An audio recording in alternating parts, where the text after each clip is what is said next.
Buenos días, chicos. Bueno, debido al corte de luz de esta mañana, voy a volver a desarrollar el tema y les voy a enviar este video.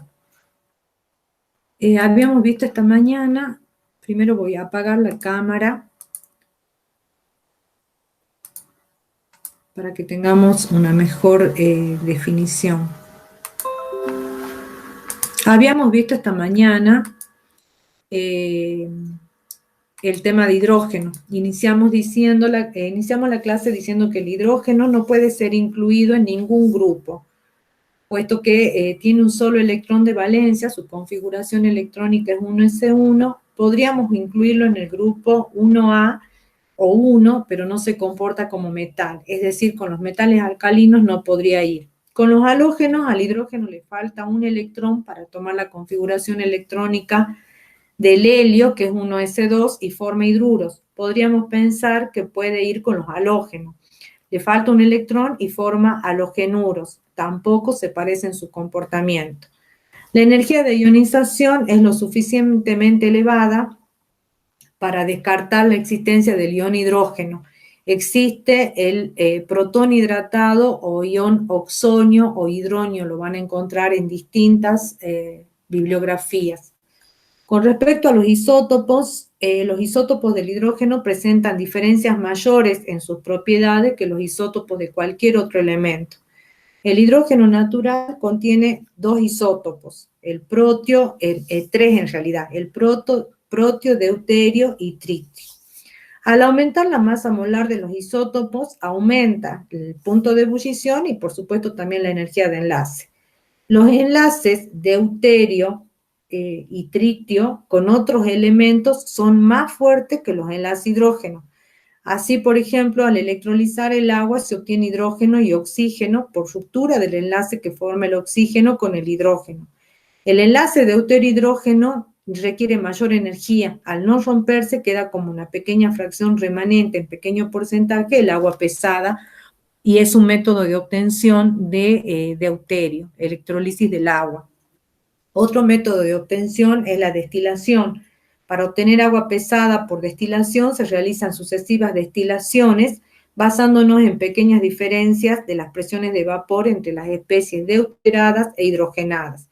Y por intercambio iónico o intercambio isotópico se ponen en contacto dos fases, una líquida y una gaseosa, cada una compuesta por compuestos hidrogenados distintos. Y según las condiciones de presión y temperatura se obtiene una acumulación de deuterio en alguna de las fases.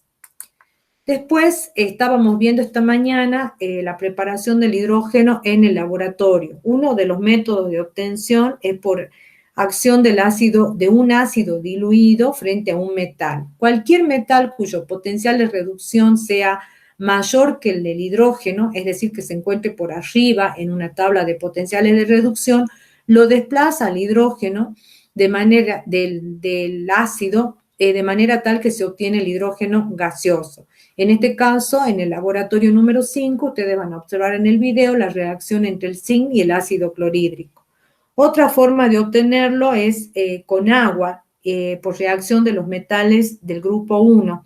Prácticamente no se usa debido a que son reacciones muy vigorosas y hasta peligrosas por lo exotérmica que son.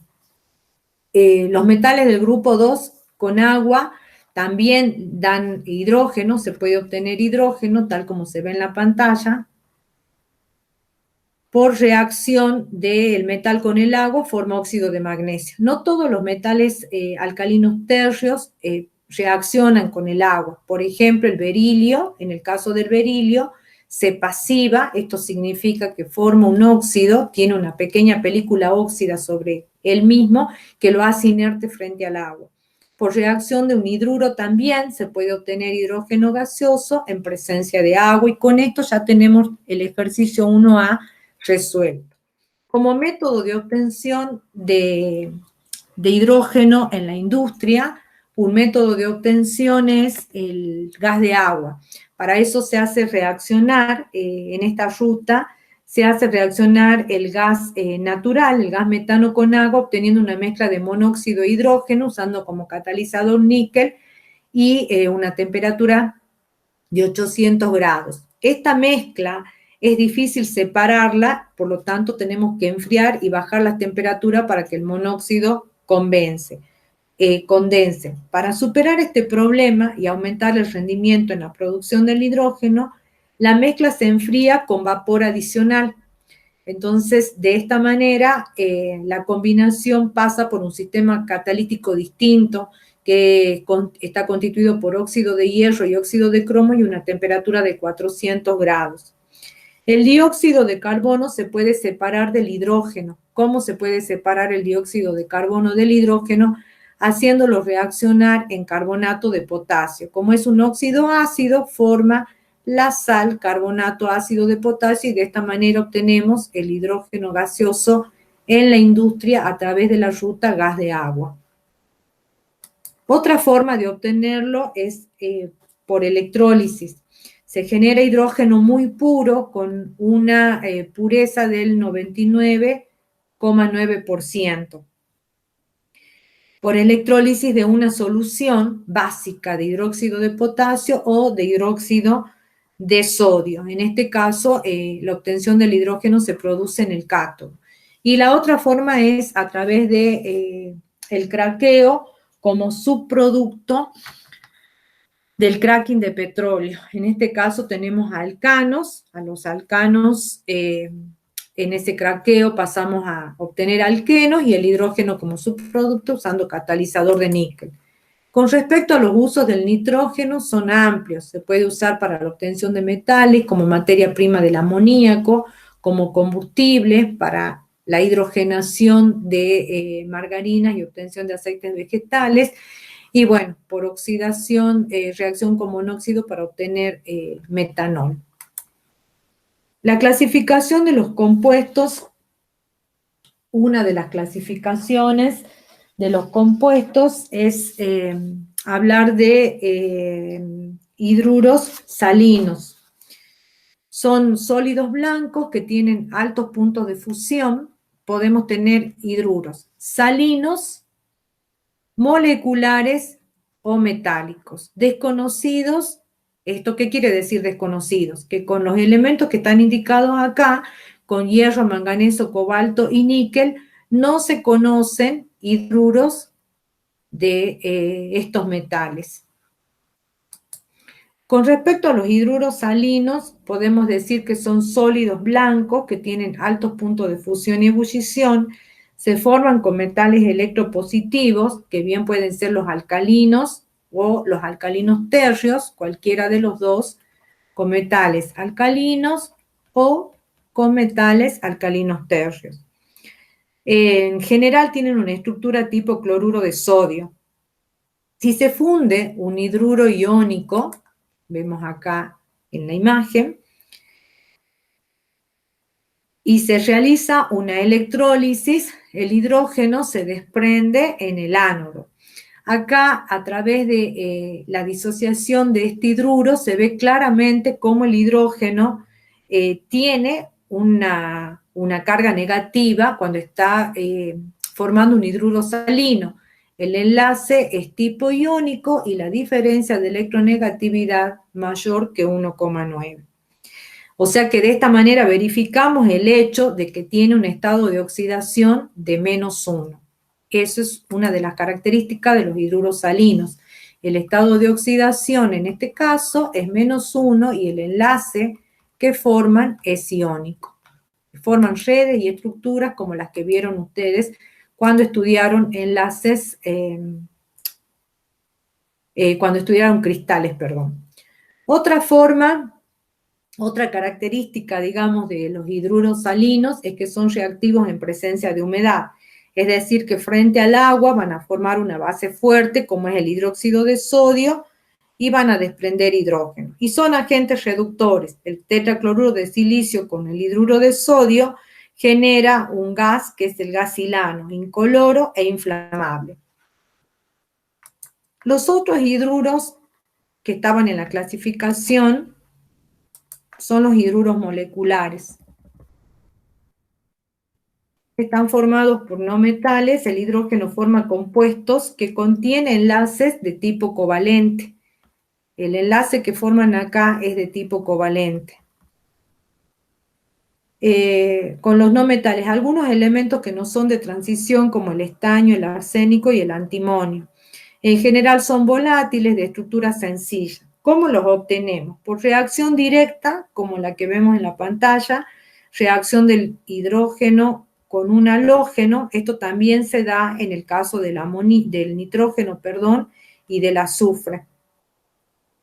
Reacción directa o por hidrólisis de sales que forman el metal, como es el caso del fosfuro de calcio en agua, les da hidróxido de calcio y fosfina.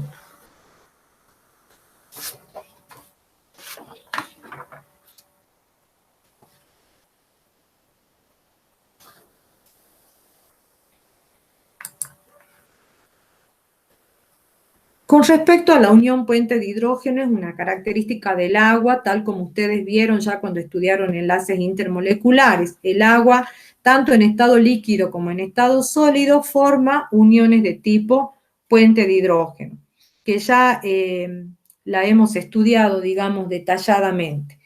Hay un enfoque basado en la teoría del orbital molecular para las moléculas de agua y nos muestra que el solapamiento de un orbital sigma no enlazante completo con un orbital antienlazante vacío de dos moléculas de agua da un nuevo orbital molecular en el que el par de electrones tiene menor energía. Este nuevo orbital enlazante constituiría lo que nosotros conocemos como el puente protónico. Esta es una imagen del libro de Reiner. Acá estarían los electrones que constituyen el puente protónico. Ustedes saben que en la teoría del orbital siempre hablamos de solapamiento de orbitales y de electrones deslocalizados. Entonces, el solapamiento de un orbital antienlazante, como es este, con un orbital, como dijimos recién, no enlazante, el solapamiento de ambos, un orbital no enlazante completo, significa que está ocupado por ciertos electrones, nos da este nuevo orbital que constituiría ese puente protónico. Este es un enfoque, digamos, más moderno de lo que es el enlace.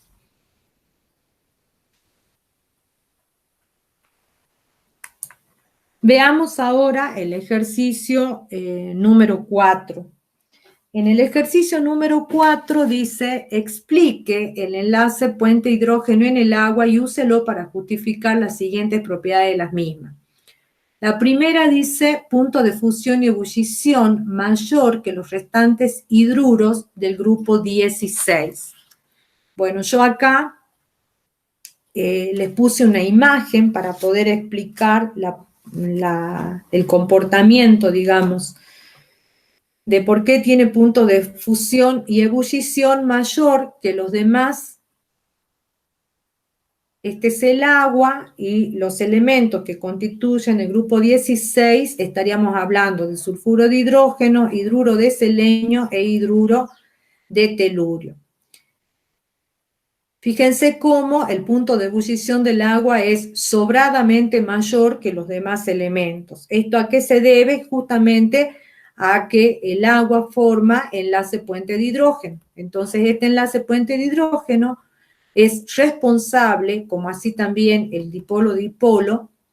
Esto hace que la energía que tengamos que entregar para pasar del estado líquido al estado vapor sea mucho mayor y el punto de ebullición del agua esté alrededor del 100, cuando, fíjense que el sulfuro de hidrógeno tiene punto de ebullición por debajo de 0 grados.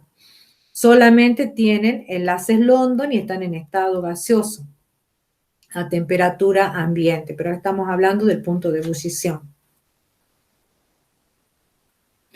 Otra de las propiedades de las que habla el punto 4, dice en el punto B, la fusión del hielo provocada por aumento de presión. El hecho de aumentar la presión en el caso del hielo, el hielo tiene una estructura, acá, esta es la estructura del hielo, donde se ve que forman anillos las moléculas de agua en el estado sólido. Al aumentar la presión, esto va a hacer que disminuya el volumen.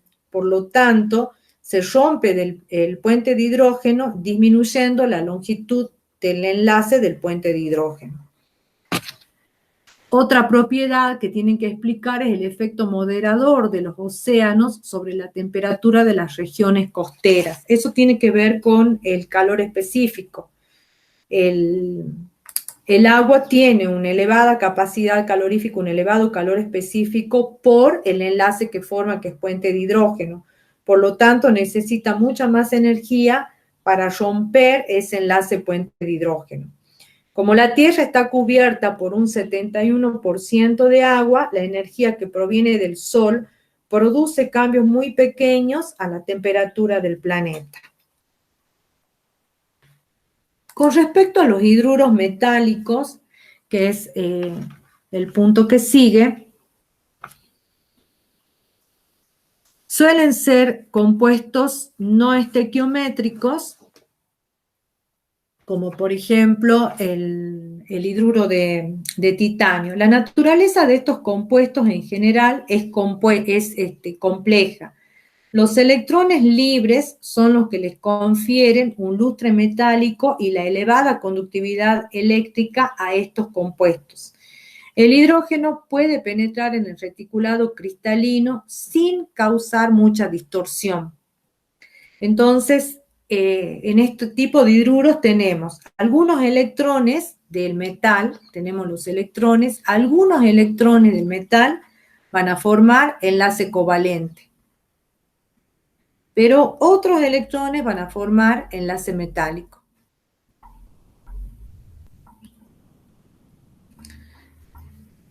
En general, la densidad de los hidruros metálicos es menor que la densidad de los metales, y esto hace que sean quebradizos por el cambio de estructura. La conductividad de los hidruros metálicos también es menor que la conductividad de los metales. ¿Cómo se obtienen los hidruros metálicos? Antes de pasar al ejercicio 1, los hidruros metálicos se obtienen calentando el metal con hidrógeno a presiones elevadas, casi todos. A altas temperaturas el hidrógeno se libera otra vez como un gas. Veamos el ejercicio 1 como punto de aplicación. Dice, indique los números de oxidación del hidrógeno y ejemplifique. En realidad no es el ejercicio 1, sino que es el ejercicio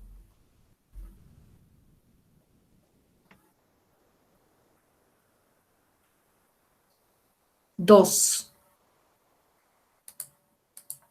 Corrijo acá. De acuerdo a este año, es el ejercicio número 2. Indique los números de oxidación del hidrógeno y ejemplifique cada uno con un compuesto. Indique el tipo de enlace interatómico en cada caso. Entonces ahí ya les había puesto yo. Tenemos los salinos, el tipo de enlace que presenta es iónico y el número de oxidación va a ser -1 en el caso de los hidruros iónicos. En el caso de los hidruros moleculares, los hemos definido, acá tenemos hidruros moleculares, el tipo de enlace es covalente. Y su estado de oxidación va a tener signo positivo.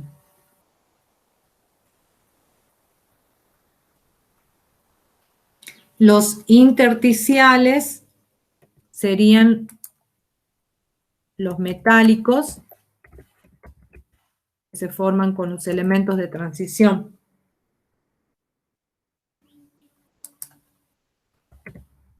Y como ejemplo allí pusimos, son no estequiométricos, ¿no? Entonces podemos poner el hidruro de titanio, no estequiométrico.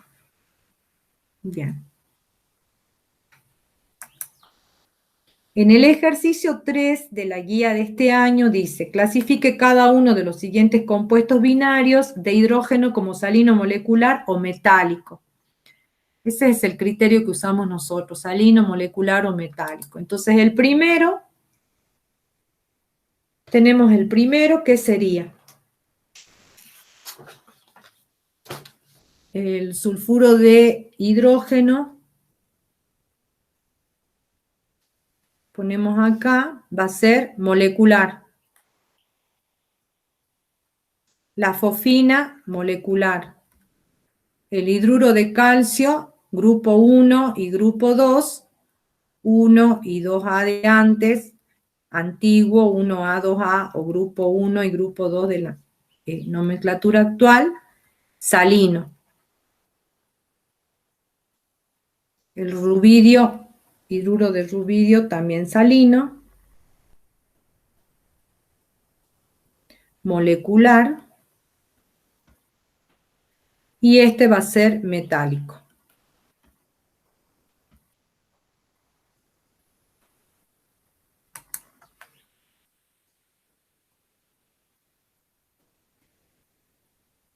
Bien. En el ejercicio que sigue nos pide que calculemos el potencial máximo que podría ser producido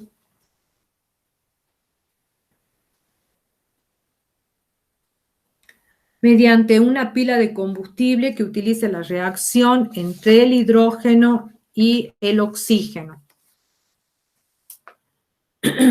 En solución acuosa, bajo condiciones estándar. Bien. En la forma más simple, este lo voy a resolver acá, en la forma, digamos, más sencilla, una celda de combustible de hidrógeno, oxígeno, consta de un electrolito en solución, que puede ser, por ejemplo, hidróxido de potasio, acuoso, y dos electrodos inertes. Los gases, que son los gases de hidrógeno y oxígeno, se burbujean a través de los compartimentos del ánodo y del cátodo, donde se llevan a cabo todas las siguientes reacciones. Entonces acá les voy a hacer el dibujo de cómo sería esto de lo que estamos hablando. Acá tenemos oxígeno, acá tenemos hidrógeno,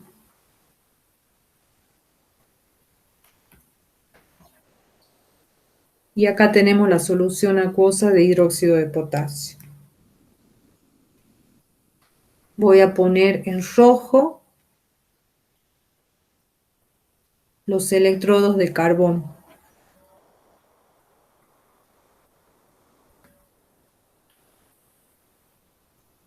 Son electrodos de carbón poroso con níquel o con óxido de níquel. Y acá hay que abrir un poquito. Por acá va a salir el vapor. Bien.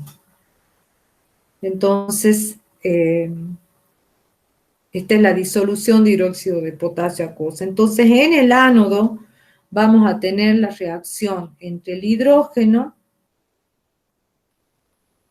y los oxidrilos que provienen del hidróxido de potasio. Esto nos va a dar agua y los 4 electrones. Y en el cátodo, esto es en el ánodo. En el cátodo, en el ánodo una oxidación, en el cátodo se va a producir la reducción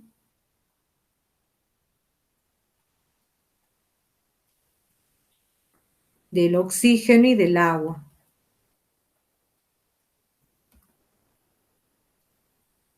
Bien.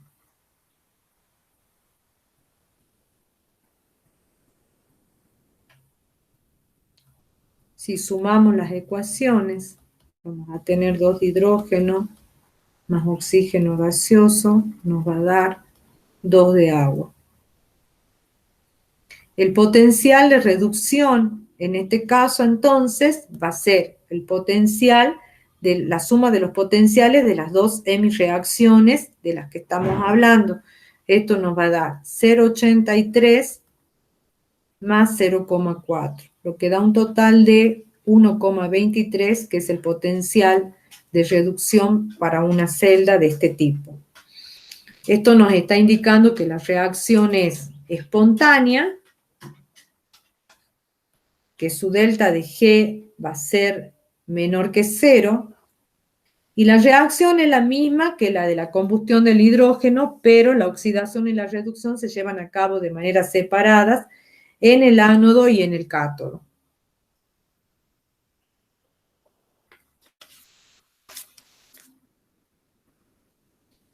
El problema que presenta es que la celda esta es que no almacena energía y los reactivos deben reponerse, los productos retirarse de manera constante.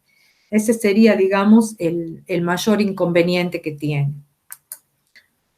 Bueno, y el hidrógeno como combustible, acá tenemos de nuevo la reacción. Bueno, yo con esto entonces cierro la clase de hidrógeno y los estaría viendo el día martes para que veamos, para darles la clase de oxígeno. Yo voy a subir este video al grupo de WhatsApp. Hemos resuelto todo el seminario, me quiero asegurar acá. Sí. Sí, los 6 puntos de hidrógeno ya están resueltos.